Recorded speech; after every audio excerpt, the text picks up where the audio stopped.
All right. I believe we are live. Welcome back to Coffee Break Live. I'm the GM Philosopher. It is my coffee break. Where's my drink? Here we go. Drinking some Rockstar today. I'm pretty excited about this topic. There was a lot of conversation about this. Garrick is in the chat. How's it going, Garrick? Great to see you. There was a lot of conversation about this in the Discord, and I'm just gonna shout this out real quick and make sure people know that we're going live. Make sure people see it. Drop me a comment, someone. Let me know if you can hear me okay, just to double check, and we're going to get rolling. To those who are watching later, I'm sorry that this just takes a moment to get us rolling here. Doing a little housekeeping first here. All right. Now, we want to talk about the state of the TTRPG YouTube landscape. What's going on? Do people like what's going on? What could be done to improve it? The state of TTRPG YouTube. Loud and clear, Whispering Wisp says, awesome. Robert's here. Sound good? How's it going? Robert, Whispering Wisp is in the house. Jason is here. Hey, Jason. Above the Table is here. Says, I love TTRPG YouTube. It's 70% of the content I consume. Glad to finally have a moment to make it to one of these. Heck yeah. Hot Dice is in here. Hids alike. Thank you, Hot Dice. I appreciate it. All right, we're just going to jump right into this. And first, I'm going to give my 2 cents. And then I'm going to share some insights from the community, which were dropped in the Discord. If you want to join our Discord, GM Philosophy Discord, you can click on the link in the pinned comment or in the description. You can also join my mailing list by downloading my Ultimate Plot Randomizer. A link to that's in the email, or a link to that is in the description as well. Shane is here, first time watching. Hey Shane, how's it going? Good to see you. I'm happy to have you. All right, so my 2 cents on this is as follows, and actually, we're not even due to start for another 2 minutes. I'm starting a little early, but I'm going to go ahead and share this. Okay, so here's my take on it. Now, I actually did not make any YouTube videos about D&D or any TTRPG until May of 2024, and then I kind of dove in relatively just dove in as a lover of the hobby, as someone who'd been playing TTRPGs for years. I had done other YouTube channels that were about like different things. I've been in digital marketing, and I've also worked with other YouTubers. So, YouTube is not a new ecosystem to me, but this community was new to me, like diving into it in that sense, like the convergence of YouTube and TTRPGs. And not too long after I got into it, I saw some videos. There are a couple very notable TTRPG YouTubers who in the last month have closed up shop. And I don't even right offhand want to say their names because I will probably get them wrong because I didn't prepare to talk about that today. But I'm just saying, there have been people who have been closing up shop, and then there have been a range of videos discussing that, talking about how basically YouTube is killing D&D channels. And I just, for the record, I want to give homage. I want to pay homage to two factions that I think are owed some credit before I even start this conversation, which is Wizards of the Coast. I love D&D. I love Wizards of the Coast. And as far as I'm concerned, they create awesome stuff, and I love them. And YouTube. I love YouTube. As far as I'm concerned, YouTube is one of the best things that have ever come about. It's one of the best things to ever be invented. YouTube facilitates so much awesomeness. I've learned so much by watching YouTube videos, and I have earned such a significant percentage of my life's revenue based on the fact that YouTube helps people to build businesses. And so that is such a huge thing, and I want to just give a shout out to those two entities, saying that I appreciate them and all the good work they do. With that being said, excuse me. With that being said, it is true that the state of YouTube, the TTRPG community on YouTube, might be getting ready to change, might be getting ready to shift.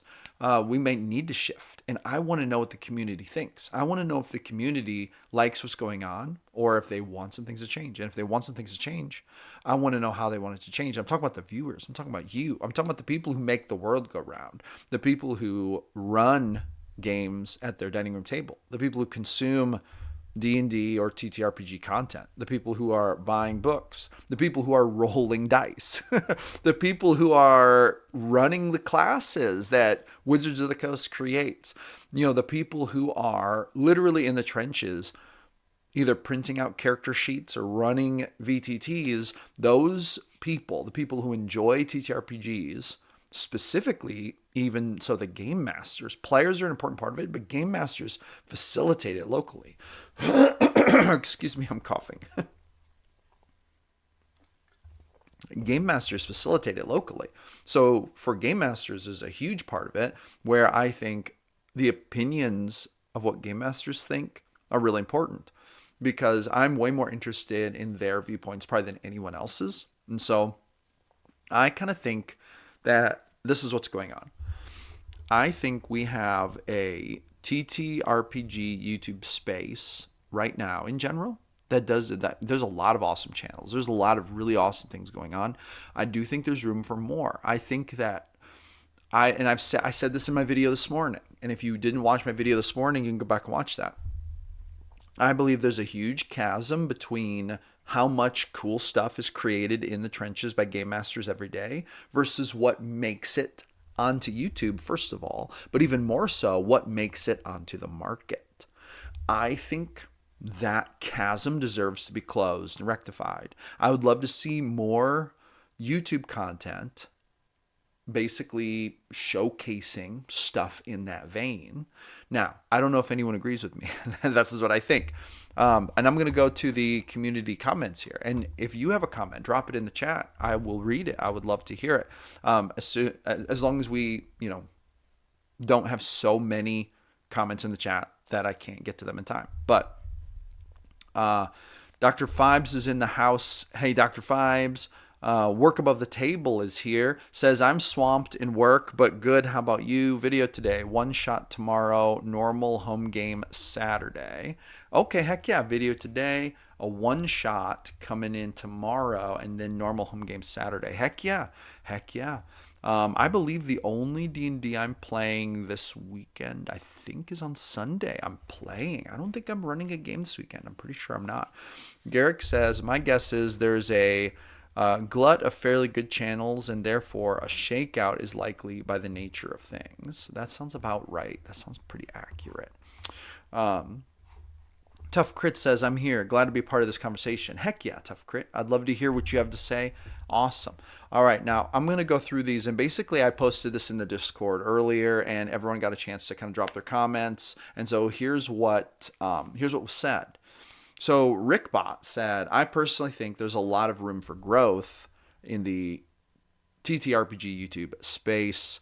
I think that while running a whole session or one shot in a single video is awesome, and there's definitely an audience for it, big channels like Critical Role, Geek and Sundry, and Smosh really have it covered, and it's hard to compete with them. People want new and exciting ideas to keep them interested in everything, and that includes Dungeons & Dragons. I'm very excited for the future of D&D YouTube. It is true that big channels with big budgets that do gameplay are a little hard to compete with. I've heard people say that they wish there was more just like regular gameplay on YouTube. Then again, though, there's a question of, does it get views? And I think that that's maybe why more of it isn't in our faces, is because it's not getting as many views. Whereas Critical Role gets a lot of views because there's such high production value, right? The production value is hard to beat.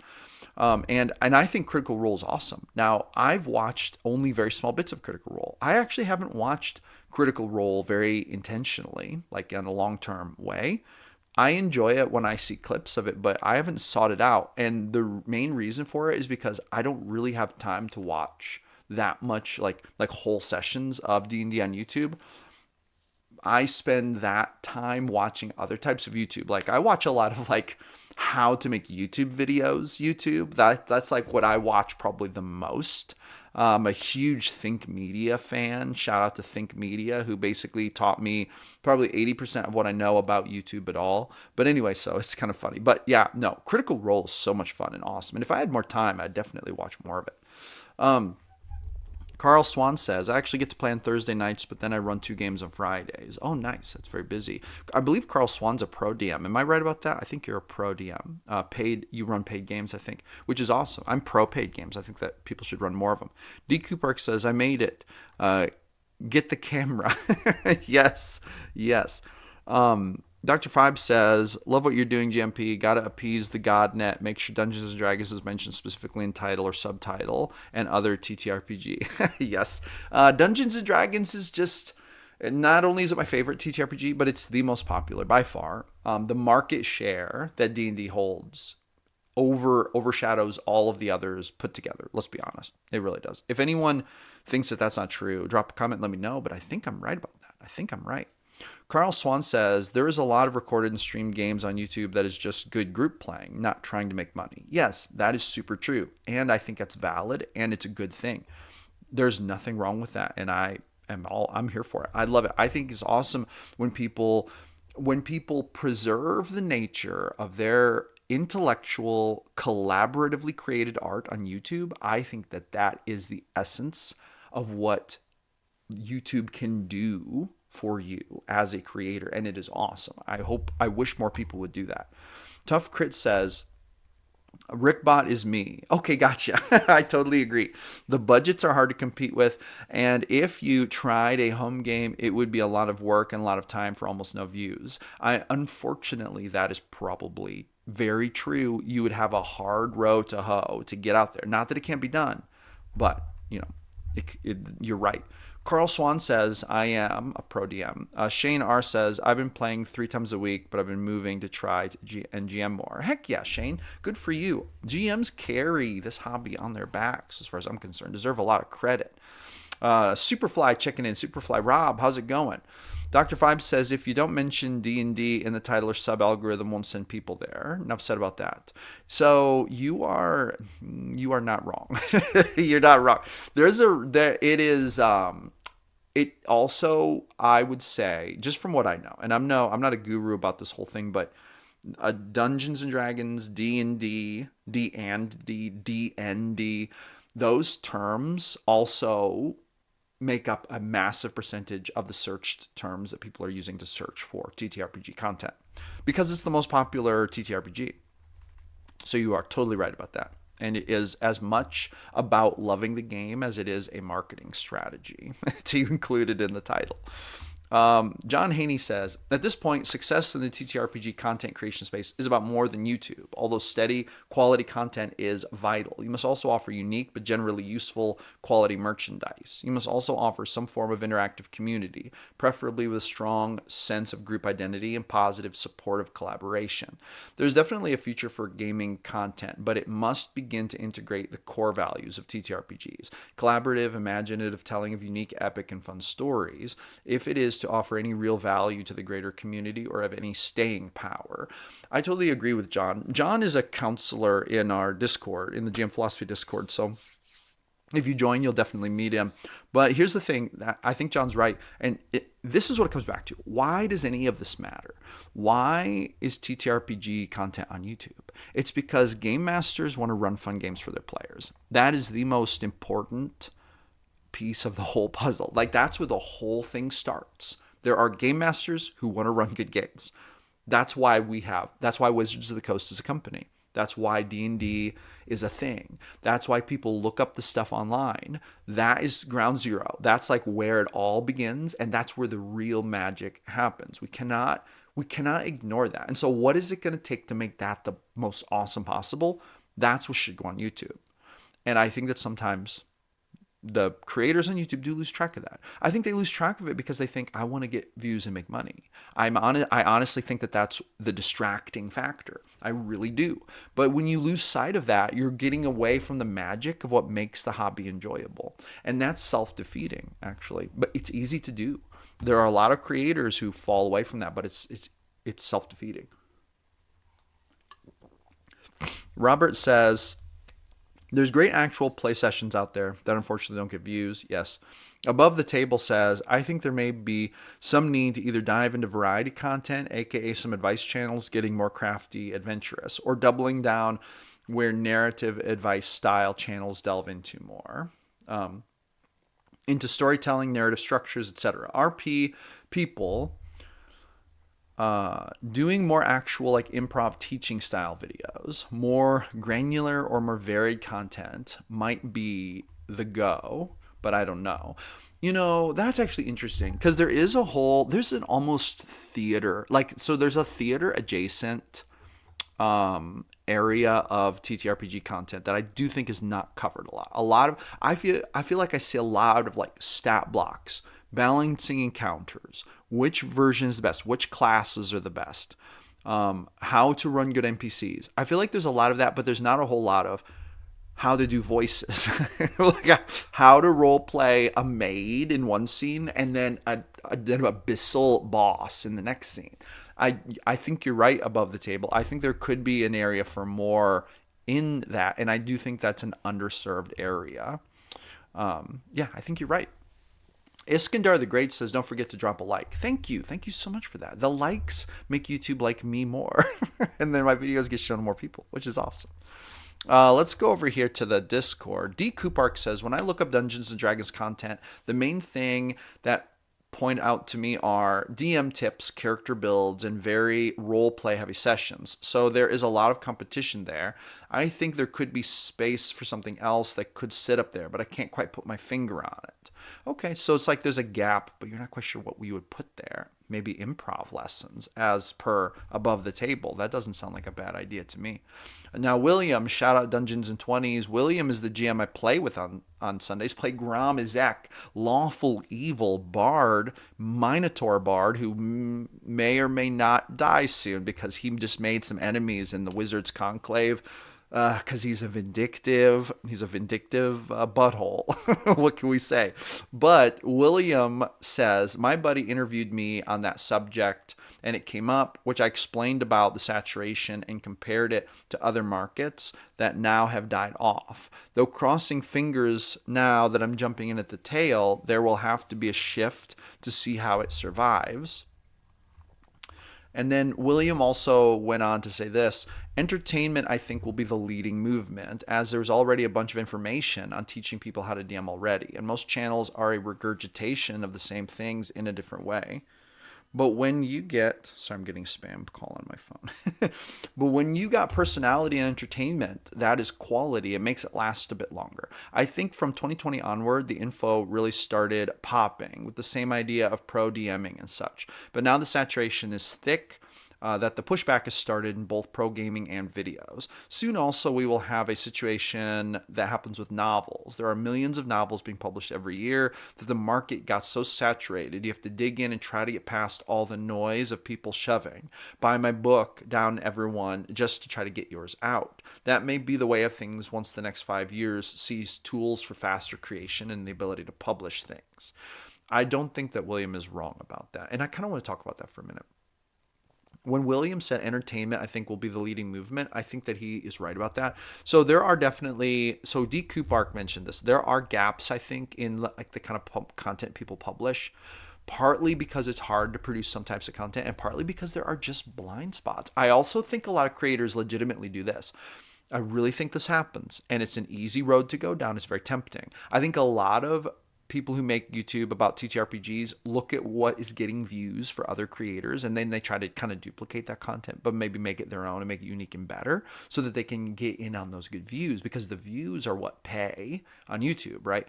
With that being said, there are gaps I think that everyone kind of misses. And again, above the table, I think was right. Improv is one of them. I think that's missed. I've seen very few improv teaching videos on YouTube in relation to TTRPGs. With that being said, I also think people are afraid to just do niche things because they're not going to get many views. I recently on my channel published a 3-video series with me basically telling the stories of my most epic level campaigns, those videos got nowhere near the views that my videos usually get. The views were very, very low in comparison to my other ones. So much so that from a business perspective, one would have to ask themselves, why would you even publish those videos? And I knew they were not going to get good views. How did I know that? Because I had experimented with that before. But why? So why do it then? Why do it? Because I wanted to, and because I wanted to tell those stories, and because sometimes it actually means more. So you have to take the business into account if you're going to make it a business. But you also have to think, part of what makes you a good business is not just always chasing the views or the dollars. Sometimes it's about thinking about what the goal is. And that's what I try to remind myself of every single day. What's the goal? The goal of GM Philosophy is to empower game masters to run games that are more fun for them and their players. The most important thing that could ever happen for my channel or any other channel or any book publisher or dice maker, the most important thing that could ever happen for any of us is for a game master to sit down at their table in their dining room and play a fun game with their friends.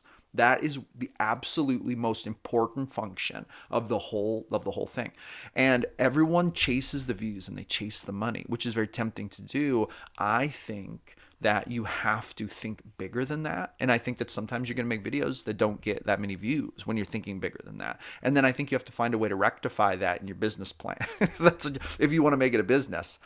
So boom, that's my take on what William was saying. And I totally see what William was saying. But there's a saturation thing, yes. But I also think that partly it's saturated. I'm just gonna say this. I think it's kind of saturated by copycats a lot of the time. I think there's like 20 videos on this one topic because one YouTuber published a very good video on that topic and got a lot of views. So a lot of other YouTubers like chased that. I really think that happens.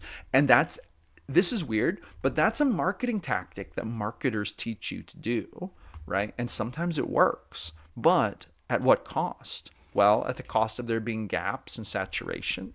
I don't know. All right. So this is such a good conversation. There's so many good points here. I want to go back to the chat and I want to catch up on some of these things. I want to make sure I'm still live. Am I still live? I was just doing a bunch of talking. Yeah, I'm still live. Okay, cool. Let's see. So Shane says, would you also agree that to GM, it helps to have that spark of loving something enough to help you drive forward as a GM and to GM for the game? I do. I think that being a GM is something that makes you different. I think there are some people out there, when you ask them, do you want to run a game? Do you want a game master? And they kind of say, I don't know. I'm not sure. If they've never done it, then they don't really know. But once you've done it, I think you either know you like it and now you're a forever DM, or you realize it's not for you. I have friends who've said, no, it's not for me. But then I also have friends who have been like, oh, I love to GM. And I kind of think that that's how it shakes down, honestly. I also have friends who love to play. They will GM, but they don't seek it out. It's not for them. They do it sometimes, and that's awesome, but they don't have that passion, that fiery passion for it. The fiery impassioned GMs, they're the ones that I identify with. Because I literally couldn't go without it. If I was just a player and I played in like 2 sessions, I'd be like, no, I have to start a game. I can't just be a player. I cannot do it. I love jamming too much.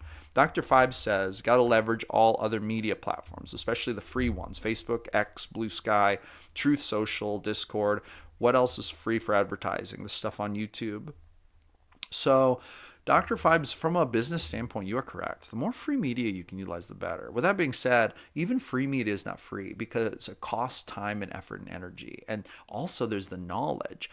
It's amazing how much time can be wasted posting on, let's say, X, for example.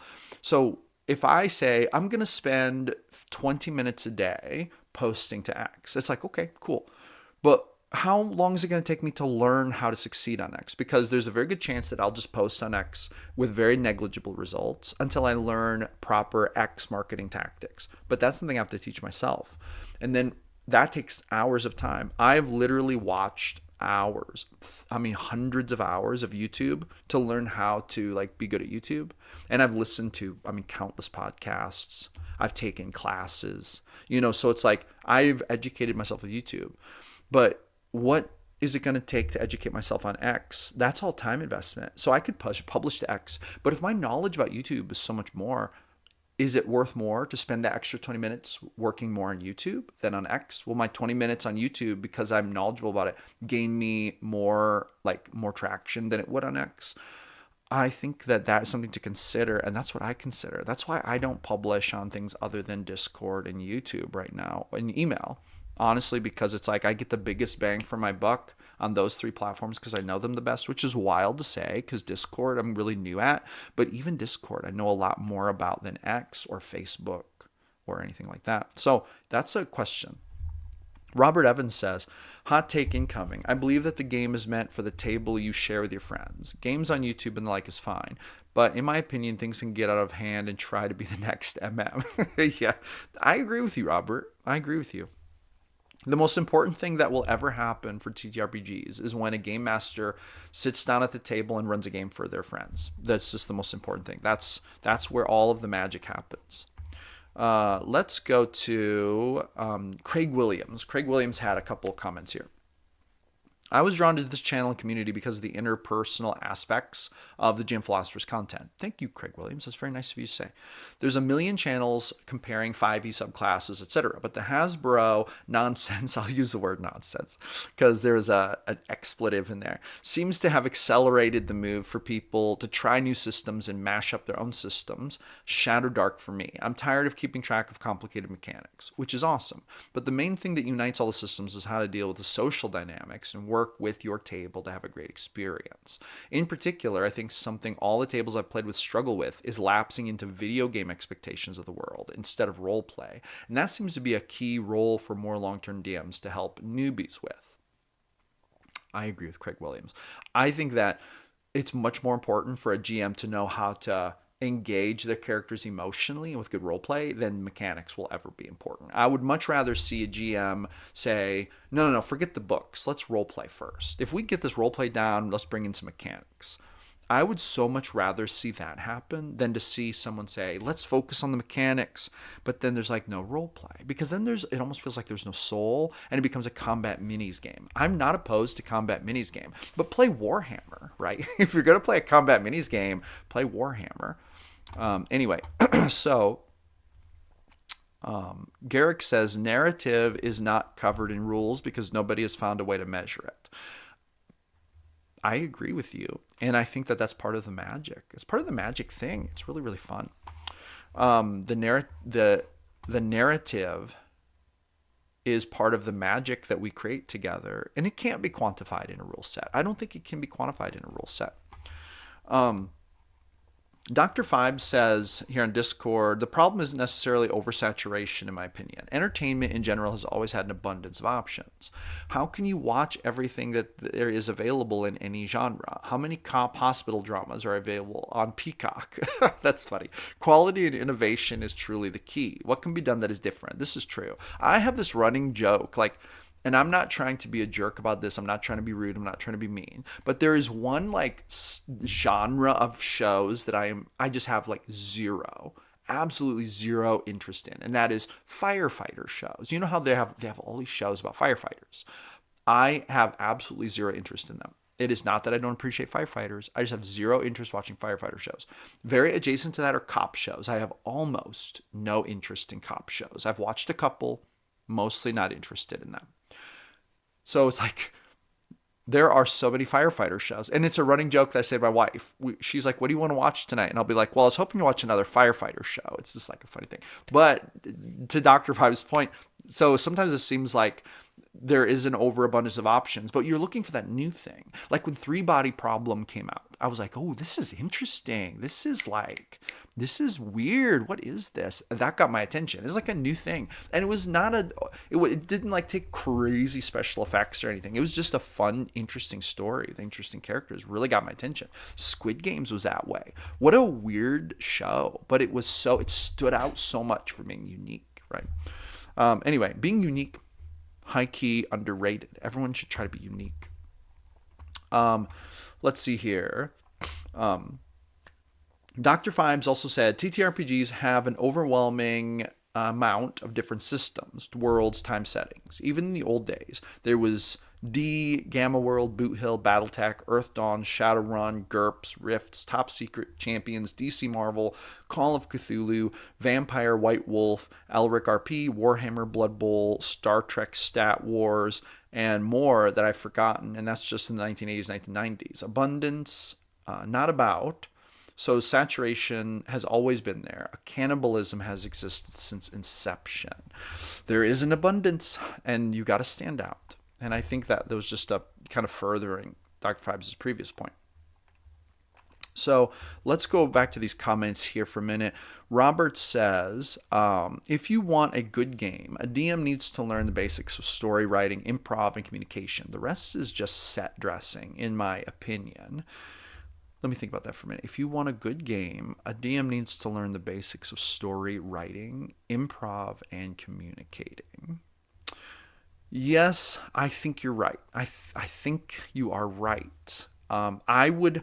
So I think when you say communicating or communication and story writing, I would want to insert emotional engagement in there. There's an element to it where the players need to care on an emotional level about the story, but that's really covered. So good story writing, though, that's implicit in good story writing. So I'm gonna consider that an implicit part of your notes, and I agree with you. Garrick says, "Oops, I'm skipping." Garrick says, if narrative roleplay stuff was measurable, there would be much more detail about doing it, and game mechanics for awarding XP for quality of roleplay and narration. I can tell you are not a Minotaur. Money is the whole thing to the Minotaur. Oh, yes, no. Okay, so that's funny, actually. Garrick is referencing Grom, Izak, my lawful evil Minotaur bard, and he is. His catchphrase in the game is, the only god is gold, and God is good. The only thing, at the end of the day, the only thing that matters to Grom is gold. And you are right, Garrick. I wanted to play Grom partly because he is inherently selfish. Like, the only reason he's nice or kind to other people is because he's hoping to get stuff back from them. Number two, all he cares about is money. The means to the end are always, how can I get more gold? How can I get more gold? The only things that hold his attention are things that are going to get him gold. He also places a huge value on people's opinions of him, what people think of him. If people make fun of him, if they don't take him seriously, he gets hyper offended and he becomes vindictive about basically paying them back, getting revenge. He wants to turn it around on them and have the last laugh. All of these character traits that Grom has are basically character traits that I see as being actually inherently problematic and evil and strive to keep out of my life. So I'm playing Grom to explore those things. It's like a character that it's like the magical triad of what I would call destructive personality traits or value systems. So anyway, so yes, you're correct. And that is funny that you bring that up, actually. Let's see here. D. Coopark says, a Create With Me series where viewers input ideas in chat sounds cool, but it would require going live for longer periods of time, but that would be very engaging. So D. Coopark, you actually messaged me about that in Discord, and that is a good idea. That's a super good idea. And I think you mentioned that, who was it?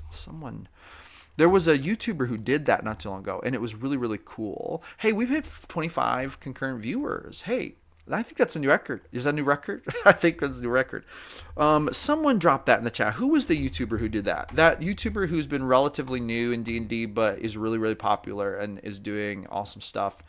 Has gotten just thousands of views on their videos. Who is that? Oh, it's on the tip of my tongue. It's on the tip of my tongue. Now I can't let it go. Oh, Mystic Arts DM. Mystic Arts DM did that not too long ago, and it was super awesome. All right, let's see here. Dr. Fibe says, video on how to transition from player to GM. Boom, get other parts of the audience to come on over. Actually, that's a really good idea. That's a super good idea. I feel like, okay, so videos, how to be a GM, many of them.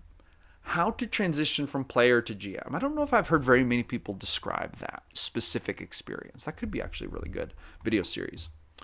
I think that could be a really good video series. Ryan Williams says, map design and narrative story beats are always helpful. 5-room dungeon or hero's journey only goes so far. Yeah, you're right. Story beats, narrative story beats. That's a really good way to describe it, and I think that's a really good idea. And you're right, I don't see a whole lot of content about that. It is usually the 5-room dungeon and the hero's journey, isn't it? That's like, those are the tropes. Dr. Five says, find people whom already know these platforms to help advise. No, for sure. I love hearing from other creators. It's a little hard to get in touch with them. I pretty much only talk to people who are in the Discord. I've joined some other Discords, and I've talked to some other creators, but we don't have I don't have like very many conversations like that with people. Not that I wouldn't, or not that I don't want to. I just haven't. Mostly because I'm busy, like super busy. Jubersten says, mad late, but I technically made it. You did. Thank you. I appreciate you. BR says, what are we discussing? I'm just getting here. The state of TTRPG YouTube and how to make it better. That's what we're discussing. Herminator says, just got into what's happening. We're just talking. We're actually probably about to wrap it up. Robert says, we're talking about how to start a fight club. Fight club. If fighting means creating YouTube content and the club is YouTube. Or no, wait a minute. If the fighting is how to create TTRPG content and the club is YouTube, then yes, we're discussing Fight Club. Garrick says we have no idea what's going on. Garrick is probably the most right of anyone. Jeberson says, well, hey, nobody talks about Fight Club. Yeah, that's the first rule of Fight Club. Nobody talks about Fight Club. I have never seen Fight Club. I've never seen that movie. It's always been on my periphery and I've never seen it. All right, let's see if there's any other notable comments to close out with here. There's a lot of comments in here, but then a lot of it kind of went a little bit off the rails. We started just having conversation. Let's see here. Let's see. There's a lot of good stuff here, but I'm gonna close here with one more comment that was said by William. Shout out to Dungeons and 20s. Yeah, YouTube mainly with content that makes money is my focus, but that ship sailed starting in 2016 and started building up from there, from the reading I've been doing, and YouTube content creators are leaving. Okay, so and then with so much content being created from so many creative minds, we already have a set Pareto effect of the 80-20. To break into that, we would need to really fight hard to disturb the dynamics of it. So the question from me is how? So this is a really good question. And then there was a question about like, what is the con save and dex save and what is YouTube's stat block if it's a boss fight, which was funny, actually. If someone creates a YouTube stat block, send it to me. But anyway, so William brings up a really good point there, and it's like the question is how? How do creative people actually get on YouTube, and how do they make content that is helpful? And let's not forget, what does that mean? Let's go to the reason that any of this exists. It's when the awesome game master decides to grab some rules, invite their friends over, and run a game at their table. That's where it all starts. So how do we help that process? We extrapolate from that, tips, advice, maps, dungeons, one-shots, magic items, system reviews, whatever. This is the YouTube content, right? And then it's like, as has been demonstrated in the comments and people have been saying this, okay, well then how do you make something unique? Because per Williams' observations, it's getting more saturated because it's becoming easier and easier for people to create awesome content, because tools are getting cheaper and easier to get. And as per above the tables comment, there are gaps in it though. So it's like, what are the gaps? What are the useful gaps? And then as per what I think Dr. Five said, how do you stand out? And I think that those are the things. So it's like, if we're looking for how to improve TTRPG YouTube, create good stuff. Create stuff that stands out. Create stuff that actually helps the game master and the players who are playing a game in their dining room table, because they're the most important people in this whole process. They're the ones playing games. And if you are playing games with your friends at your dining room table or over VTTs, then you are part of that. Just like I'm part of it. I play in 1 to 3 games per week, run or play in 1 to 3 games per week. I am an important part of that equation because I play games and that matters to me. So I want to get better at it.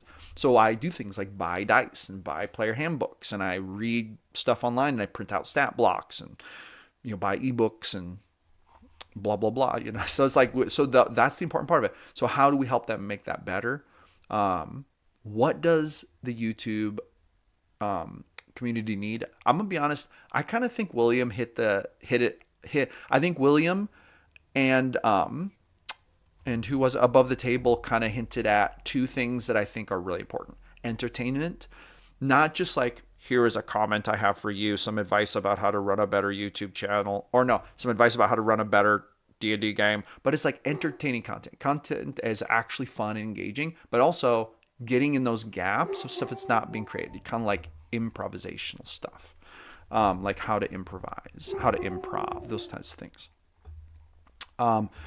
Let's see, gonna wrap up a couple more comments. Sorry, my dog is barking in the background. I think the mailman is here, and the dog is just going bonkers. The dog and the mailman, they just have the kind of relationship where the dog barks at him, and the mailman is just like, I'm just trying to do my job, bro. BR says, I'm new to being a DM, not even a full year under my belt, and have just been absorbing so much from YouTube and TikTok. Yet a lot of them I'm seeing is from a few years ago. Yeah, that's true. There's a lot of content out there. I'm still seeing new stuff, yet not that much. Yet I think it's more that there's only a finite amount of things that can be talked about. Different takes can be made, yet how many differing opinions? I think that's what a lot of YouTube creators are asking themselves. I think they're asking, well, how many videos can I actually make about this? I think that is a valid question to ask, and I think it's an important question. Garrick says a YouTube stat block would include that every other round it can't tell its minions from its enemies. Oh, that is very interesting. That's deep. That's very deep. Interesting. I'm gonna have to think about that. Garrick, does this mean you're gonna email me a YouTube stat block pretty soon? Robert says, Garrick, that's hilarious. BR says, I'm already in the Discord, joined after seeing that they're looking for more creators, and I wanted to make content. Heck yeah, we are. Community driven, GM philosophy, community publishing. Got 2 initiatives going, trying to get more YouTubers to make content for the GM Philosophy YouTube channel. In that process, reviewing applications, very difficult to do, hard to choose, lots of creative, talented people, lots of time, energy investment. Also looking for people who want to work together to make cool book publishing products. So that's GM Community Publishing, GM Philosophy Community Publishing. This is an initiative I'm also heading up, and here's the reason why. It's because I have a vision of seeing the community create more cool stuff and getting paid and getting notoriety and getting recognition and appreciation for the cool stuff they create. I think that generally there's not enough reach for community created cool stuff, and I think that should change. So I'm kind of moving GM philosophy in that vein. So join the Discord if you want to get in on that, and then be active in the Discord. That's the best way, because the truth is that when you're really active in the Discord, people start to know you and recognize you. You just come top of mind when we send out information about things like that. And it's a slow rolling boulder, guys. It's slow rolling. It's going to take a lot of work, but I'm here for it. I'm in it to win it. Cognoscente says, create with me. Describes the channel I am launching in a couple weeks. That's awesome. That's heck yeah. You should join the Discord and drop your videos in there. I would love to see those, and I think that other people would love to see them as well. Above the table says, I ask myself those kinds of questions every time I consider a video topic. Yep. Garrick says no. I think that was in reference to the YouTube stat block thing. Anyway, all right, that's going to be it for today. We've already talked a lot longer than usual. This was just such a good topic, and I wanted to cover it, and I wanted to see what you all thought about it. Thank you so much for coming back for another Coffee Break Live. I'm here every day, Monday through Friday at 1 p.m. for Coffee Break Live, Central Standard Time, and I am here every single morning, 7 days a week, 6 a.m. with another video for Gym Philosophy in the morning. And pretty soon, actually starting February 31st, there are going to be some other YouTubers releasing videos on GM Philosophy. So you might even get more than just the GM Philosopher if you subscribe to the channel. So hit that subscribe button. And I will see all of you later. Roll some D100s for me. Have a great Thursday. I will catch you tomorrow. And yeah, have a good one.